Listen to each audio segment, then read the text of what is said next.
Thank you for listening to the Nate Jackson Podcasting Network. What up, beautiful people? It's your boy, Mr. Nate Jackson, comedian extraordinaire, and we are live from the Super Funny Comedy Club, but this is not the Super Funny Comedy Club podcast. Well, kinda. This is the Nate Jackson radio show. This is another episode of goodness.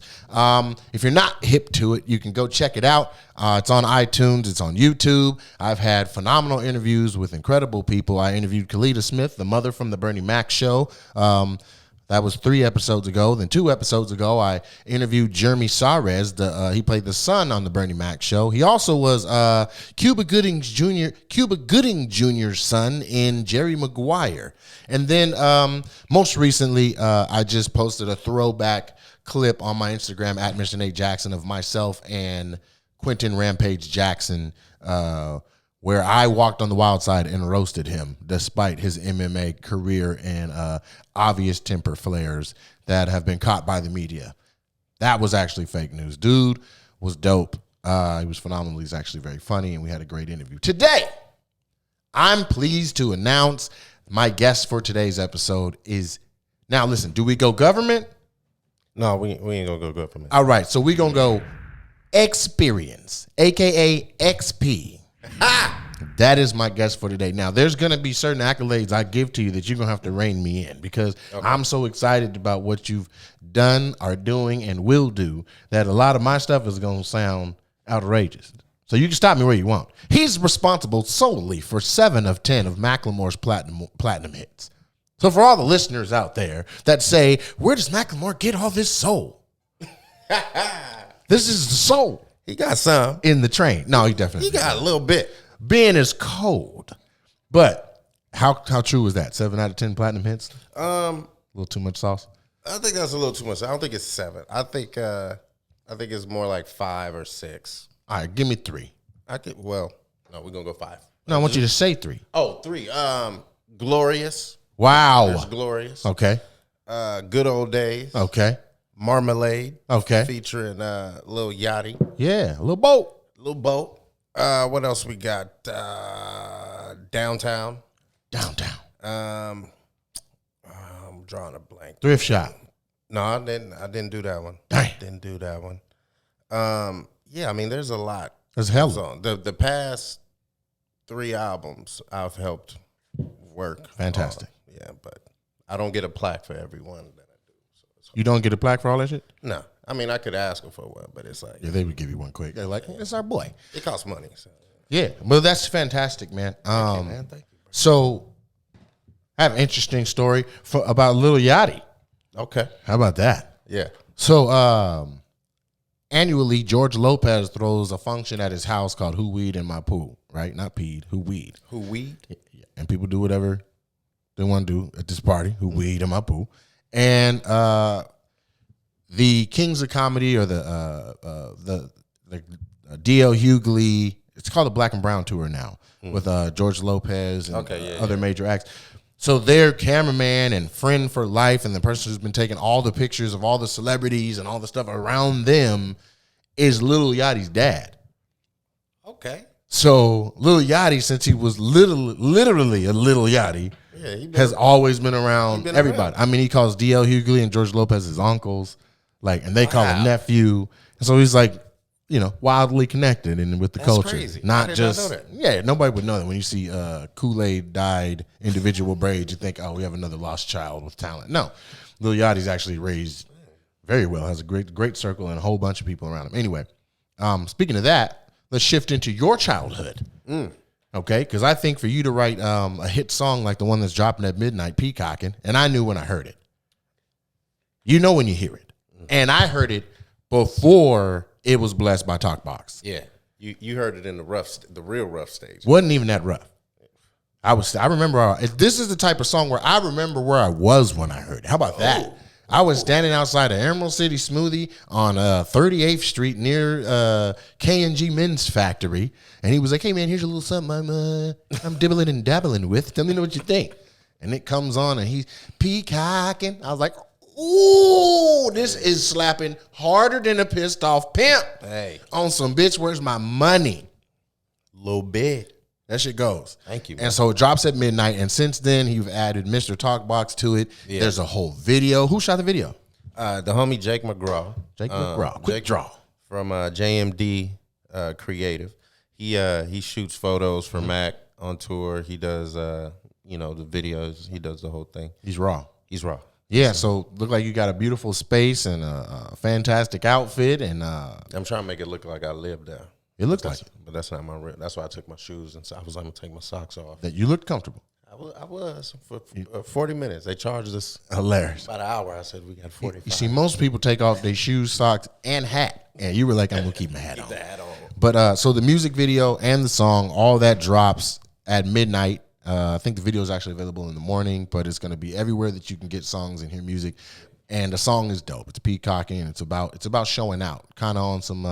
I don't like to relate songs to other artists, but it has a put your pinky finger in the air, Bruno Mars type of feel. So you can really get with it, groove, take a shower to it, clean your house to it, walk down the street to it, get in the car. Like, you can really put this on repeat and replay. It's a masterpiece.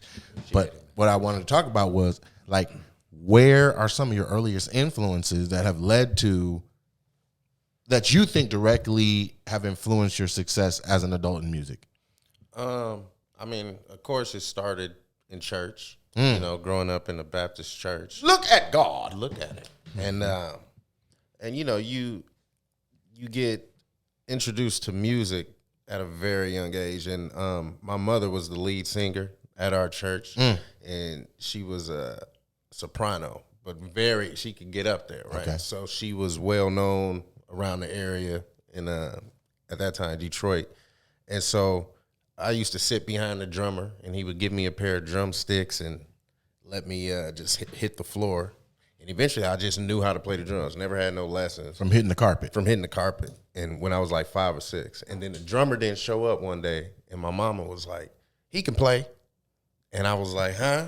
You know what I'm saying? But got up there and did it. How old were you when that opportunity happened? I had to be like 6 or 7. So you were just a little baby XP. Little baby XP. Wasn't even XP yet. And how'd it go? It went good. They kept me as the drummer. Started paying me little checks every Sunday. And so you made your first enemy. Yeah. Because the original drummer was like, how you replace me with a baby? I don't even know. We don't even know I don't even remember what happened to him. He's out of there. But I teach him how to drum on carpet, and he replacing me? A 6-year-old baby? Like, what does that say to his drumming career? Right. Well, I wonder what he's doing. But crack? Yeah. Probably. Got kicked out of church because a 6-year-old replaced him. Probably. But that shows that you started off with all kind of rhythm, cadence, and timing. Yeah. And so now you've applied that to, multiple different formats of your career right now. Like, whether it's performing yourself or songwriting or, what I mean? For sure. Very impressive. So, like, just to shift for the people who are listeners that are actually more musically inclined for a second. So for all the first time listeners that don't really, you're not into like structure or music theory and all of that or feeling that, you just got to bear with us for a second. Cause I wanted him to get technical because a lot of times we'll see, 2 or 3 gold rings, a couple chains and assume that it's just a stroke of luck, but it's not. It is opportunity, it is talent, it is preparation, and all that equal what we see as success. So hallelujah. What is your process, if you will, for going from blank screen, blank piece of paper to platinum hit? Well, I don't have any solo platinum hits, but I'll tell you about my process when I'm writing. Excuse me. My Yet. Go ahead. But I'll tell you about my process. I kind of have a couple. Sometimes, I get some production, I get a beat, and then I'll sit down and I try to think as if the song already exists, and I'm just trying to remember it, if that make any sense. Wow. And so, which eventually leads me to like humming notes. Then I just fill in the blanks with words, unless I have like a concept I want to write about or something. Okay. Which one would you say you do more often than not? I'll probably just let go more often. So melody first? Yeah, just humming something and be like, okay, and then get a vibe. So I had an experience with that in the past. So one of my frat brothers is a songwriter with a platinum hit. He wrote Deuces. It's Kevin McCall. And Chris Brown song? Mm-hmm. So he wrote Deuces. He wrote that while we were in college still at Wazoo.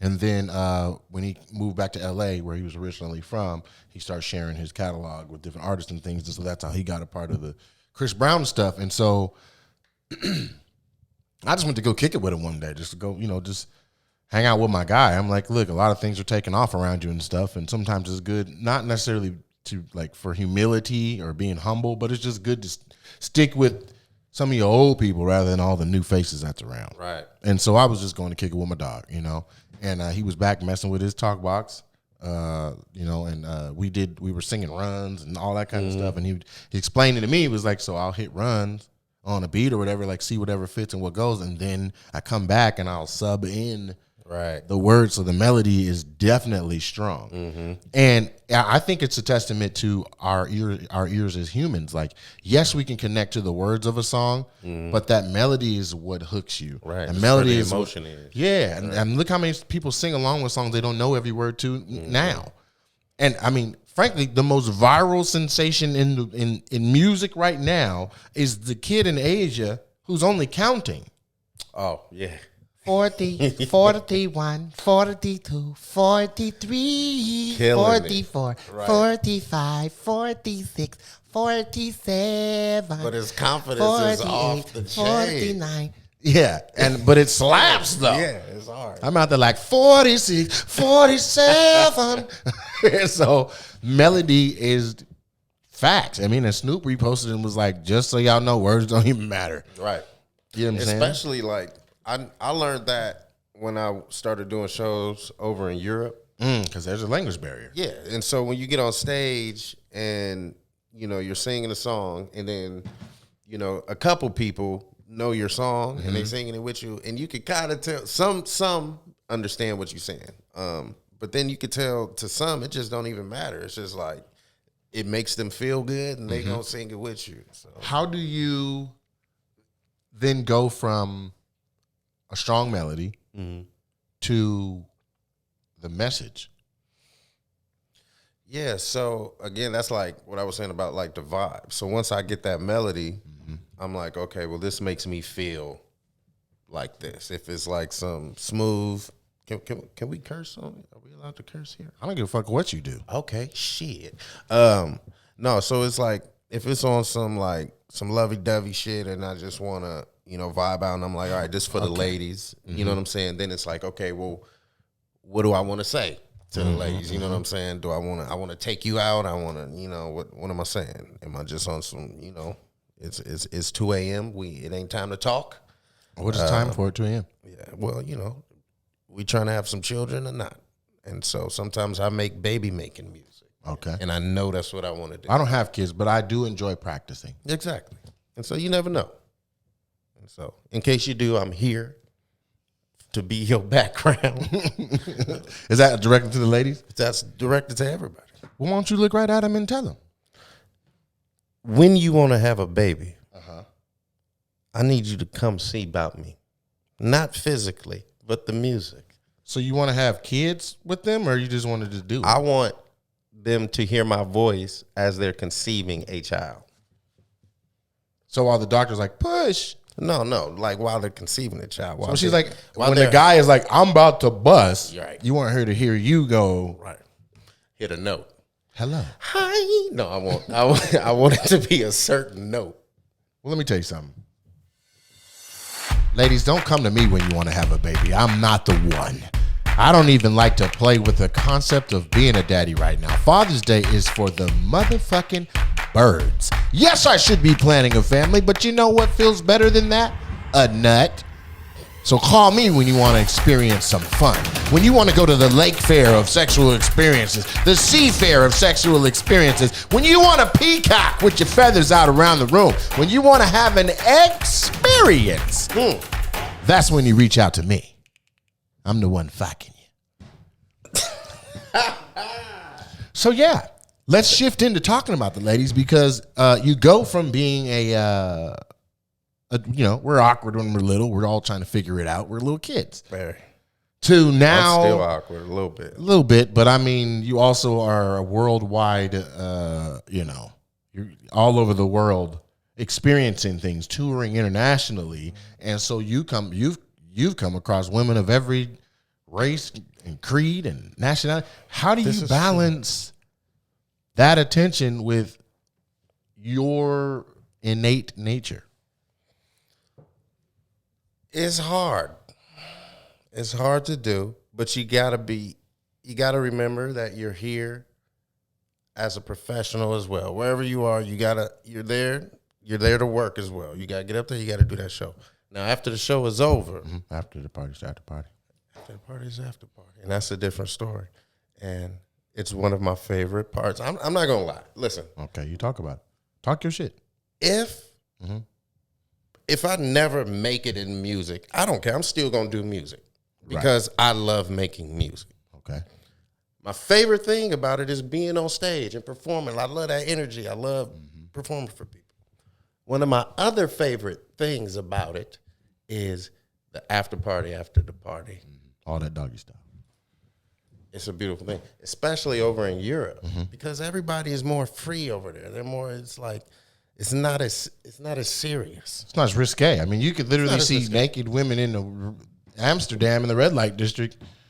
Yeah, that's illegal. Red light district played out now. Now it's just like a bunch of old Persian men walking around looking in windows. Who's in the windows? I mean, there's some ladies in there, but they're Is there a new light? Is there a new colored light district I need to know about? Listen. If the red light district is dead, where is it? Is there a black light district? Where is everybody? Well, that'd probably be nasty. Yeah, you want to go to the black light. What light district is everybody in getting their Amsterdam on? You turn that on, you be like, oh my God. You're out of there. She's glowing. Man, there's some.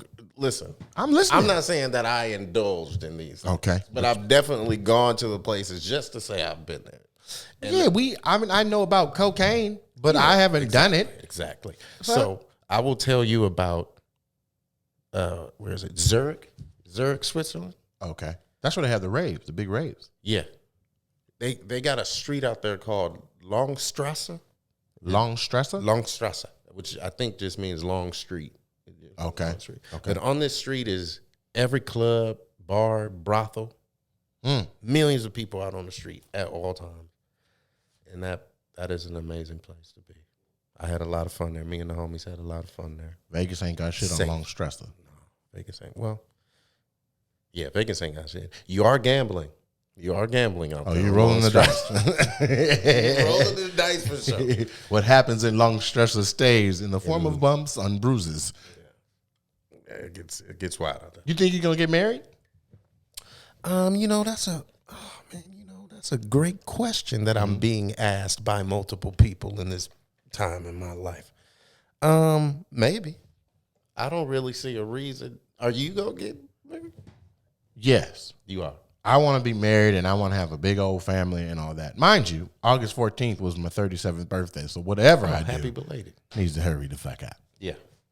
It's getting up there. Yeah. We getting up there. I'm up there. How young are you? Well, artists. I play from, go ahead, do it like that. Artists are infinite. We live forever. We don't really have an age. We live through the audio wave. Bet. So therefore, he and I grew up in the same church as children, so I have an idea of about how old he is. Both of our biological clocks are doing the damn thing. Listen, we're going to talk about love, prosperity, and our definitions of success when we get back from the break. Okay, you know what would be amazing? If you left a 5-star review on iTunes. Go ahead. Just do it. Oh my God. that's gold stuff right there. We're back from the break. Oh, That's how we do it. Oh, you thought it was a long wait for you?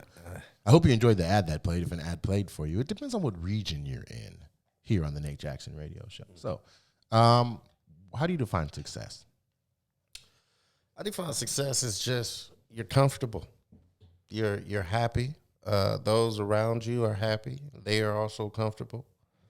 And no stress. I don't think it has to be such a financial thing. You know what I'm saying? So no stressor. No stressor. Not long stressor. No stressor. No stress. So let's say all the money's gone. Mm-hmm. Well, Let's just say all the money's gone. okay. You got it, but you got your studio. Mm-hmm. Is that success? All the money's gone. I got my studio. Yeah. But I got my house. Everything's gone. Everything's gone. You can make music though. I'm just in the studio. You're like every other artist that didn't have a hit. No. Okay. So define it for me. If I had to have bullet points, what would we say? Well, I would still have to go with being comfortable. I still got to say that. Okay. But being comfortable again is like you're not living in the studio. You know what I'm saying? Like you're happy where you're living. So I guess in essence, success would be happiness. As long as you're happy with your situation, I would think you are successful as you want to be. Okay. Are you So writing this down? is there a number? Yeah, I'm taking notes. Don't quote me on this. All right. So Put here's unknown under it. right unknown. No, we're gonna play a quick game. All right, and this game is this or that. Okay. Okay. So you're gonna get two options, and I need to know which one you like, or one or the other. Okay. Whopper or Big Mac? Whopper. Fries or onion rings? Fries. Can you tell I'm hungry? I am too. I'm going to Popeyes after this. Ooh. Okay. Popeyes or Chick-fil-A? Popeyes all day. Snickers or Butterfinger? Butterfinger. Okay. Morning person or night owl? Night owl. Chocolate types of candy or fruity types of candy?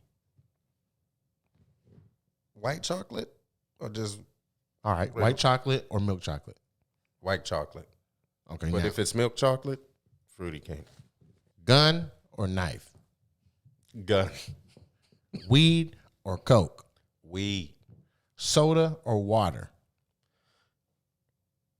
That's a fucked up question right there. I should say water, but I love soda. Silver or gold? Gold. Okay. Light work. For the ladies, I'll give you three for the ladies. Because I know women listen or watch podcasts like, he sounds so attractive, or he look good, girl. And I just want to make sure that all demographics can enjoy the Nick Jackson radio show. Missionary or doggy? Doggy.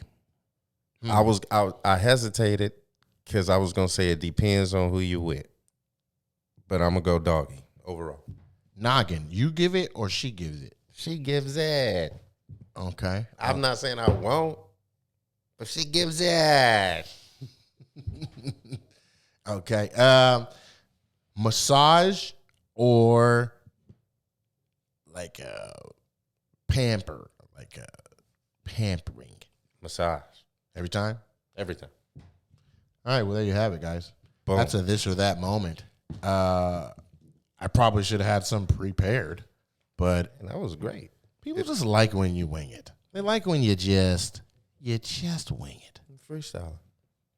So do this for me, right? Mm-hmm. If you had to make a bio, Yeah. and it's let's just say, just so that you warm up, the first couple of bullet points on the bio are things you've already accomplished. Mm. I would like to know the next 3 to 5 things that don't exist yet. Mm. What would you say? That's good. One is what we were kind of talking about earlier. I plan on having a video game developed. It's an area I've always wanted to be in, especially since I am a gamer myself. That's one thing. Another one would be to expand myself in the writing game more. And when I say that, that means, working with different artists, whether it be a lady artist, country, Diversify. song, I want to have fun with it. And that definitely is a goal, is not to stay in one place as a sound. Everything I do, I want it to be totally different from the last thing.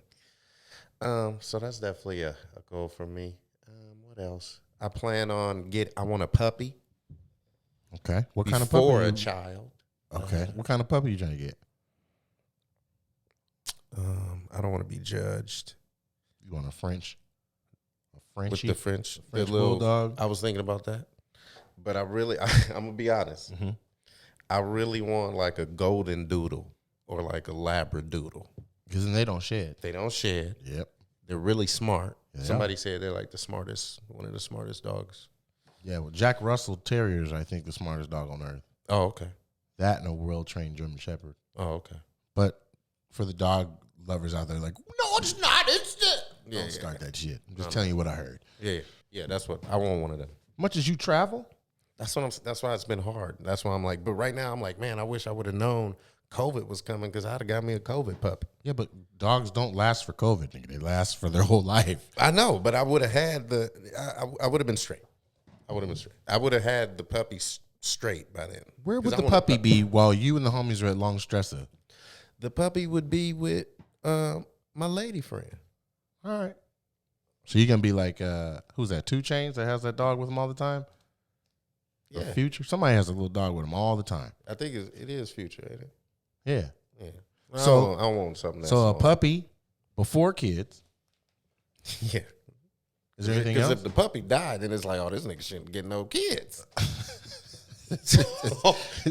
For sure. You know what I'm saying? You can't take care of the puppy. Right. But I mean, everything wants to survive. I mean, at a certain point, a kid's gonna be like, "Nigga, I'll cook a sandwich." God damn. I don't want it to get there though. is what Right. I'm saying. I don't ever. My kids shall never want. I mean, but how do you? I mean, shit. You were 6 playing drums at church. Like Yeah. kids, we start to That's true. survival instinct kicks in. The dog ain't got no thumbs. He's just screwed regardless. What would you name your dog? I don't know. I would have to see the dog. You want to like interact with it? And Yeah, I you got to feel get to know like the dog. everything for you is the vibes. It's like a tribe in Africa. When you have a kid, you got to be like, okay, this is what you are going to do. Your name means this, Yes. and that means they have to. That's what they do. This is, or it's an ancestor, right? So I would have to get to Like know the Native dog. Americans, how they Right. like.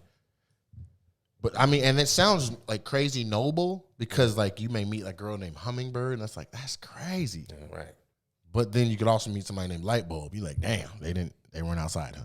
right. Ain't that Exactly. a bitch? Exactly. Introducing Lightbulb. This bitch has an idea. She is an idea. All right, well that's what's up. So as far as those goals, being like when you, I'm very strategic about how I go about my goals, right? Like I legit write them down, then I write down the beats that it takes to get to the finish line. I'll break the beats down into action steps. I'll break the action steps down into to-do lists. I'll break the to-do list down into how long they should take and literally incrementally re-engineer what it takes to get to the final goal so that when I do one little thing, it's purpose driven. Right. And so then one little step, you keep taking your little steps and then you turn and look back and you're like, damn, I'm hella far from where I started. Right. And then you achieve the thing. So I need to do that. I was going to ask you, what do you do? Because you're knocking out major things. Is this just by chance and talent? And you just like, look, man, I wing it. And when it happens, it happens. I wish. But it's definitely like when I put my mind to something, I'm going to try to make it happen. And then if I fail, I move on to the next thing. But yeah, like my thing is I don't like to focus on a lot of things at once. So it's like What's the max? What do you like? Okay, my plate's full. 4 things. So on a day when you're like, listen to beats, Yeah. wash clothes, run to post office. No, those are never happening. This laundry and making a song in the same day, never happening. That's just impossible. So what things do you not let into your creative space? Anything stressful, anything where I'm like, anything that takes me out of that vibe that I want to be in. So if I'm like, all right, if I know I have to work on a song, I know what kind of vibe I'm going to want to set. Anything that is the opposite of that vibe, I don't want to be around. If it's somebody talking some negative shit, that I won't even look at Facebook for a minute. You know what I'm saying? Just to clear your palate. right. and just let it all be me and not influenced by somebody else's energy. What about your phone? Well, that's hard because You write into your phone. I write into my phone, which I've been trying to get out of. Why? Paper's everywhere. But I got this nice little book. And so I've been like, I want to write in that book. But it's also like the phone is just so convenient. Man, what am I going to do? I can't get away from it. And then there's a notification on top of my bars. And I'm like, I got to check that. So Which is what I was leading to. Is like I find when I'm creating, like I have to just put the phone either in another room, face down. So you don't write on your phone?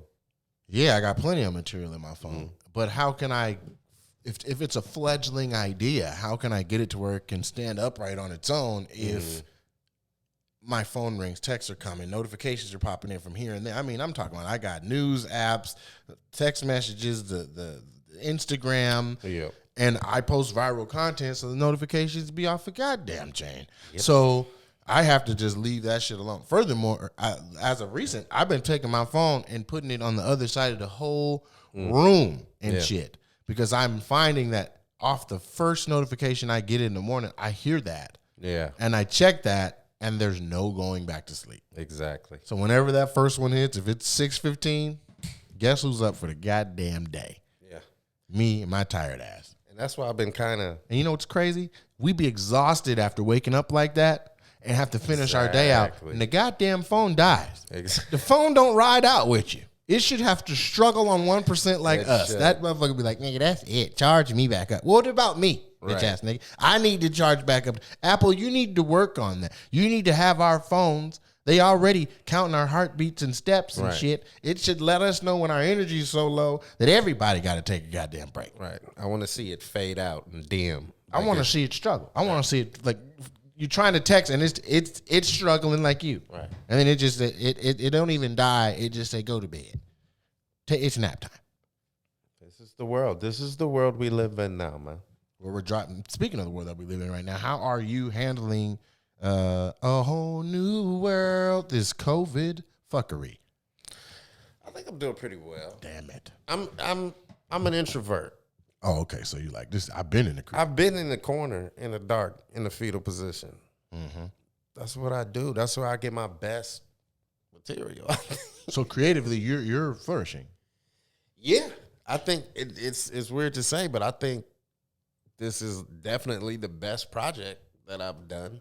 I think it's some of the best music I've done. So this is not just the Peacocking song as a single. Tomorrow is the drop of an entire album. The beginning of it. The album is going to drop in October. Tell me about the album.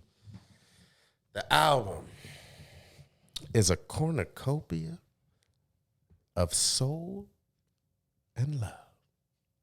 Titled. You're going to be the first person I tell the title to. This is crazy. Well, shit, let's do it right then. What you going to do? The name of the album is Fantastic. It has been thought of. It has been mulled over in a corner while they were sitting in the fetal position in the dark during COVID. While you could not go out to movie theaters, while you could not go to comedy clubs, XP was creating and making and molding incredible content for you, track after track of banger. And what he decided to name the entire thing is Regal Blue 84. It's called Regal Blue 84.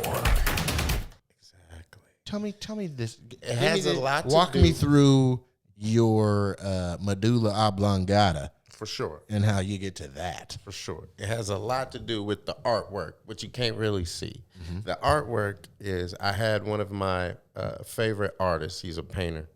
I had him. His name is Clayton Singleton. Shout out to Clayton Singleton. I don't know Clayton. Oh, it would make sense because he's fire. You would love his work. Then I'm going to have to get familiar. You got to check him out. He's here?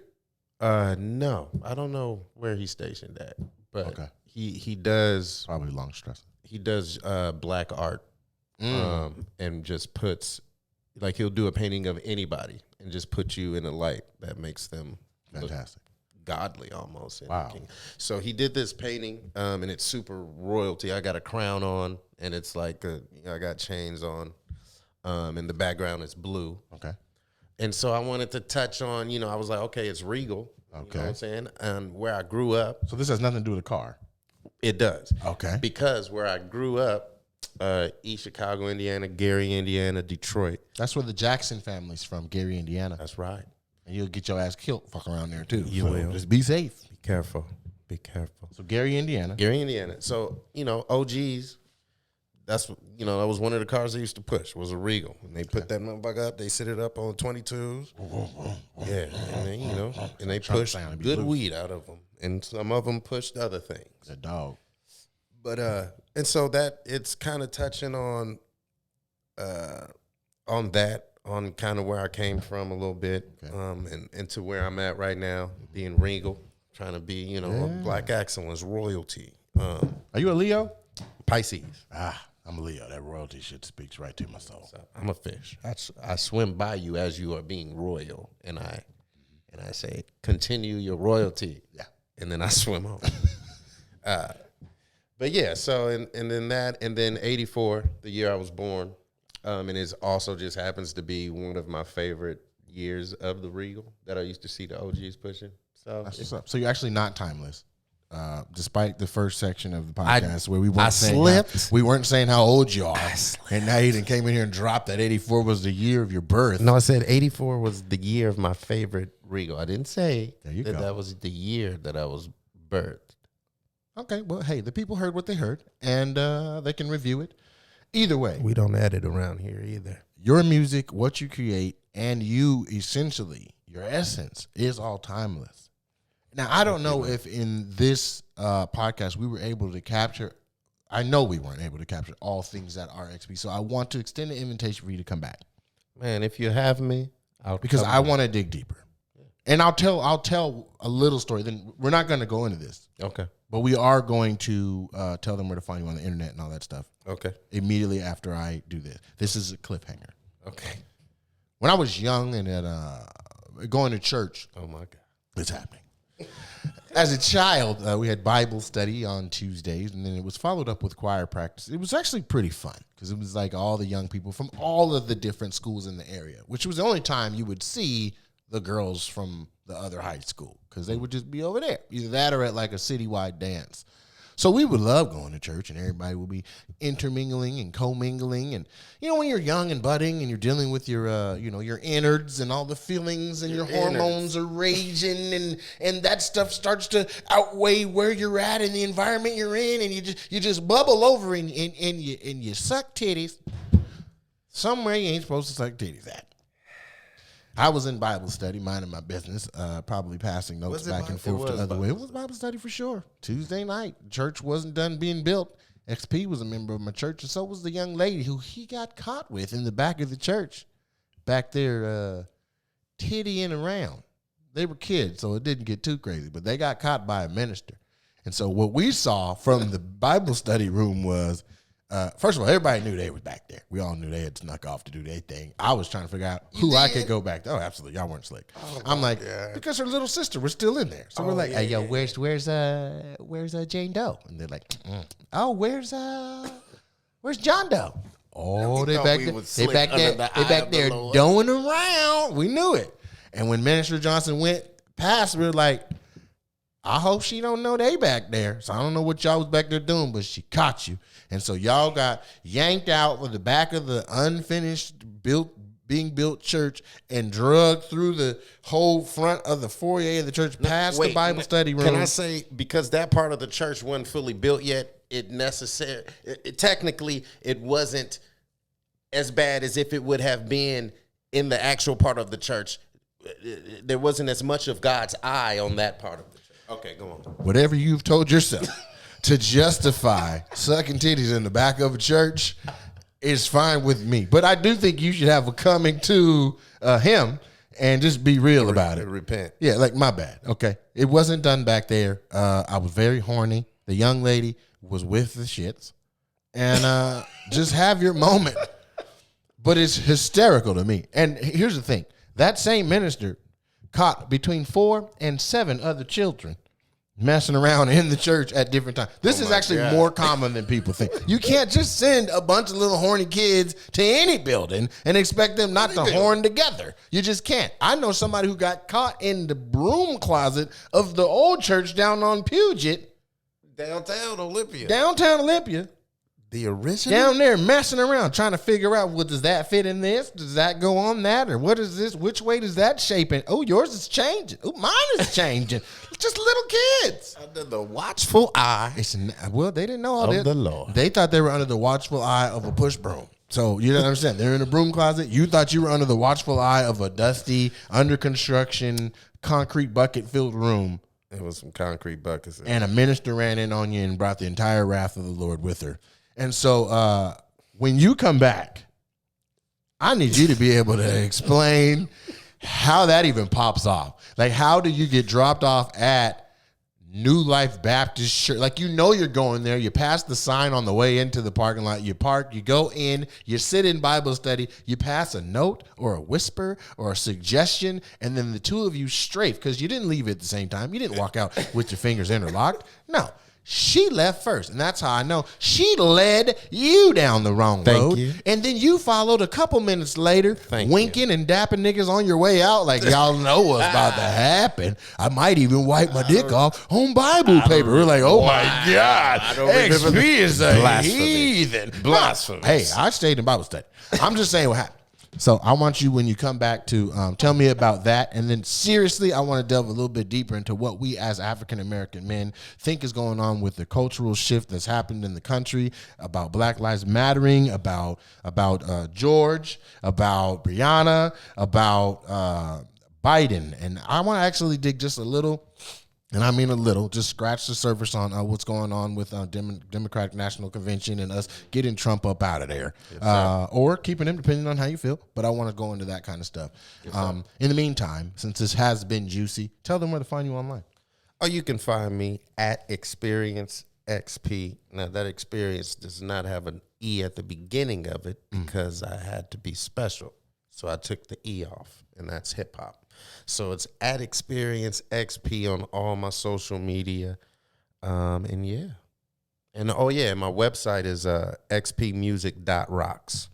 And where can they go at midnight tonight to hear the new single Peacocking? Ooh-wee. So whatever platform of music you got is going to be on there. That part. Tidal. Ooh. And that's where you should listen to it at, black people. There we go. If you're going to stream with Tidal. I'm on there. And shout out to DistroKid, who is doing my distribution. They actually include Tidal into their program when you work with them. They sure do. Because that's how they help me put out Cookie Monster. Boom. They're the homies. But you should also check out Cookie Monster Remix featuring Too Short and Zero. But do it after you give Peacocking at least 10 spins. Listen, we got fire out here. We're in these streets. When are we going to make a song? We need to. We're playing. We need to, man. We got to get the vibe right, you know what I'm saying? Take our socks and shoes off, rent a little room, and then just like make it, you know what I'm saying?